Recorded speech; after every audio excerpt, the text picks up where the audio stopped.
So here we are, it's the middle of December, literally, here in my hoop house in Canada. We've got decent snowfall outside. In fact, I think it's still snowing outside.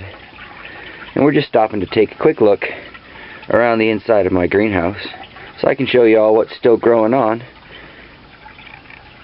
even though it's snowing outside.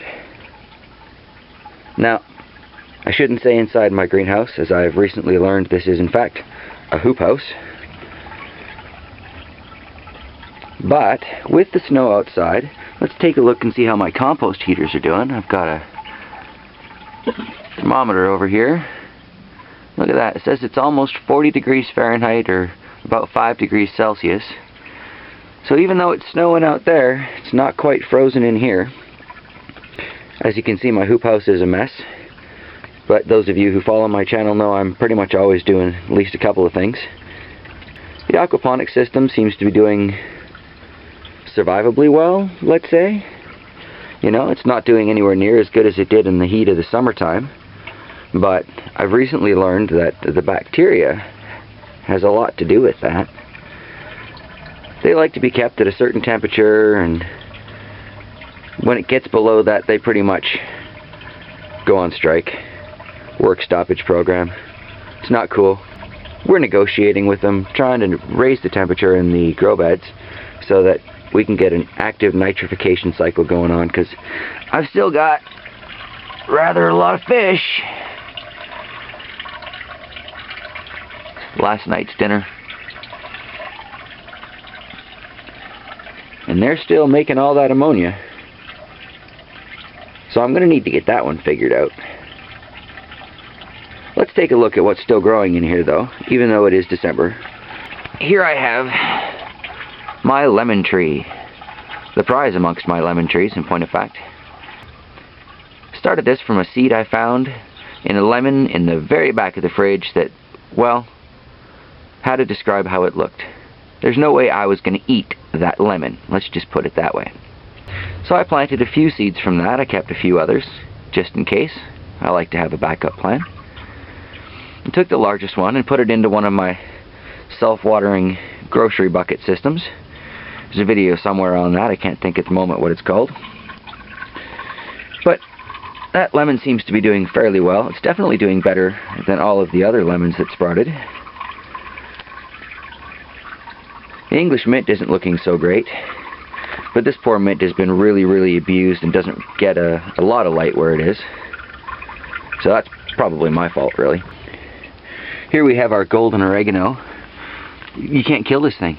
It's doing fine. We cut some off of this for dinner like 2 nights ago and a couple nights before that.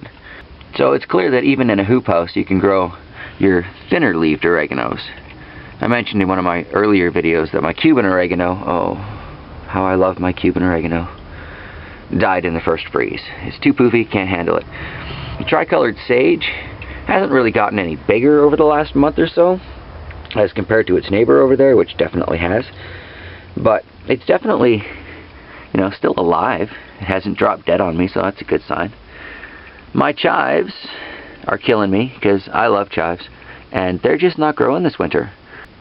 I think it's probably just that little bit too cold, or they're not quite getting enough light. It seemed to me last year they did much better.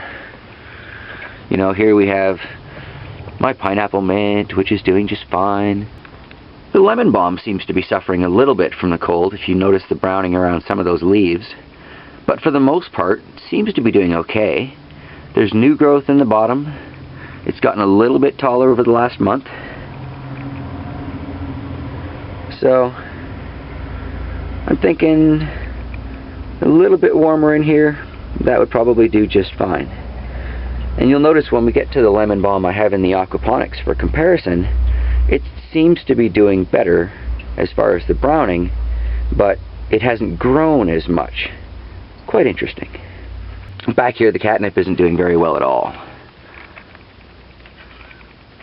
I mean, it's still alive, but, you know, I wouldn't say that that's a thriving plant. Of course, bear in mind, right, it is the middle of December. None of these things should be live. You know, there you can see my little grapefruit mint. We've got a couple of $1.25 solar lights we got. What little charge they get, they shove away at that mint all night long. And the apple mint, and I don't even remember what kind of mint that is going on back there. But it's not doing very well. Whatever it is. Guess this would be the north side of the hoop house. I've got those leeks that I'm going to be planting a little bit later on, trying my hand at growing some winter leeks. And in the middle of this pot here, I don't know if you can see it, there's a little tiny golden oregano. So I'm going to nurse that along, see what I can grow out of it. Beside that there, I have some key limes I'm still going to plant out. The last of my lemons from this year. Now, that is what my Cuban oregano looks like right now, which is killing me because I love that plant. But I'm hoping that it will come back next year, like most of these other oregano and mint varieties usually do. If anybody knows anything about growing Cuban oregano in particular, please comment and let me know, because, like I say, I love this plant. But let's take a look at the aquaponics, shall we? I am loving this style of gardening. Just take a look how many different plants are growing. I mean, that's crazy. There's 3 different types of mint on the end. We've got 17 individual strawberry plants there. Let's see, bottom right we've got Italian oregano. Bottom center is, I think that's bee balm. Now that's not doing very well this winter either. But we'll see what it looks like in the spring, because it's really all about keeping them alive so they can just explode in the spring. Let's see, that would be, okay, this is the lemon balm. Notice the leaves look much better than the one that's in the dirt. I find that fascinating because it hasn't grown any taller. Although now that I look at it, it might have grown a little denser. So that's the Greek oregano. When it comes to choosing an oregano variety to grow in a Canadian winter though, I would strongly recommend the golden. Ours just won't die. This is the transplanted Swiss chard from the front garden. This started growing in dirt, which is why its base root is so much taller than my aquaponics bed. And I just kind of decided, hey, you know what, I'm digging it up. Why not try put it in the aquaponics bed, and we'll see what comes of it. It's doing really well. I mean, it looks weird sitting there, kind of like a pink palm tree, or I don't know, but whatever. But that is good, healthy chard. Gonna have some of that on a sandwich a little bit later on today. You know, here my curries are doing surprisingly well, and I am very surprised how well they're doing. I mean, isn't curry a subtropical thing?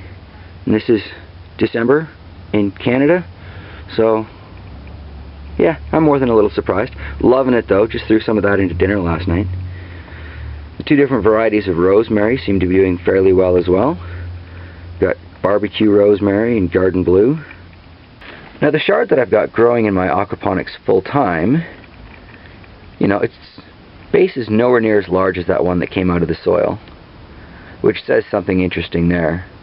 But none of these leaves have ever been allowed to grow to the same size as the ones out front were. I let them go buck wild, and I got chard leaves bigger than my head. It's really quite impressive. I like the tender shoots though, so I harvest these aquaponics chard nice and young, toss them in a salad, toss them straight into a sandwich. I love it. And here we have the tricolored sage that is still growing in the aquaponics bed. And it's grown a little bit over the last month, but I wouldn't say it's grown a lot. Still, clearly, you know, I'm quite amazed that any of this is alive.